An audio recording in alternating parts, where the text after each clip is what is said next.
Venise est devenu aussi ces dernières années un cru pour les vins dits tranquilles. Et les rouges de Baume de Venise sont souvent, franchement, super intéressants également. Enfin, l'appellation Châteauneuf-du-Pape, pour survoler un petit peu encore cette région, c'est l'appellation la plus emblématique depuis très longtemps. C'est une appellation qui est la plus grande appellation communale de France. La seule qui est en concurrence en termes de surface, c'est Saint-Émilion, qui avec ses satellites, mais avec les satellites, à peu près 8000 hectares. Châteauneuf-du-Pape, c'est 3500 hectares à peu près. Donc ça fait quand même une très grosse appellation. Et elle est symbolique pour plein de raisons. D'abord, Châteauneuf-du-Pape, c'est un nom assez magique. Je vais y revenir tout à l'heure. C'est un nom finalement relativement récent. Ensuite, l'appellation Châteauneuf-du-Pape a servi un peu de repère à la création des appellations d'origine contrôlée en France et de par le monde.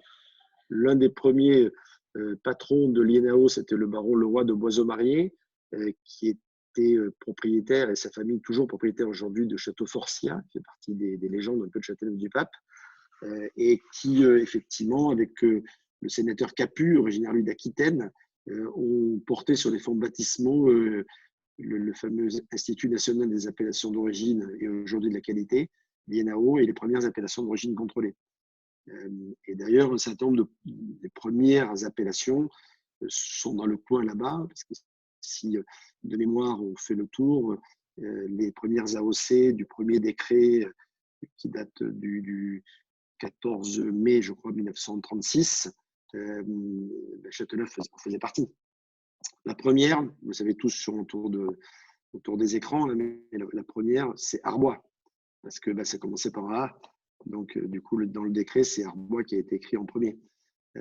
Ensuite, il y a eu la deuxième, je ne sais pas si dans l'ordre vous les connaissez, mais c'est l'appellation Cassis, en Provence. La troisième, c'est effectivement Châteauneuf-du-Pape. Et ensuite, dans les autres appellations de ce premier décret, je ne sais pas si vous les connaissez les uns les autres, ça vous revient, s'il y en a qui veulent réagir pour rajouter la conversation. Il y a une appellation dont j'ai parlé qui est juste à côté de Châteauneuf, produit en rosé célèbre, c'est Tavel. Donc ça fait déjà pas mal dans la région, dans le coin. Et puis ensuite, dans les autres régions, de même décret, il y a Montbazillac, il y a Cognac. Les réponses n'affluent pas, j'ai l'impression, qu'il manque quelques connaissances pour tout le monde. Voilà, mais bon, c'est un petit résumé, un petit rappel historique de ce premier décret dont Châteauneuf-du-Pape a servi de base, puisque finalement c'est un décret qui datait de 1929, qui a été complété et réécrit pour effectivement donner les repères du système d'appellation contrôlée effectivement à l'ensemble des appellations en France et depuis un peu de par le monde. Donc cette appellation est importante, ne serait-ce que pour ça.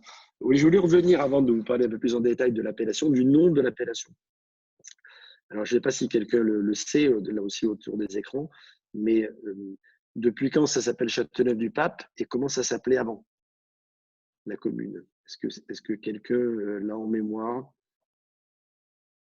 Parce que c'est intéressant, parce que ça permet de comprendre un peu plus le cheminement de ce qui s'est passé dans cette appellation.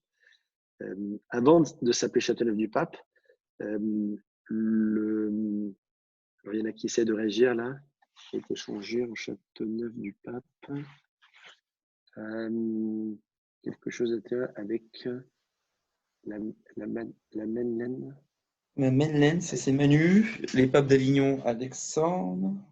Oui, ça c'est de référence au pape d'Avignon, c'est sûr. En laine, correction, avec la laine, en lien avec la laine.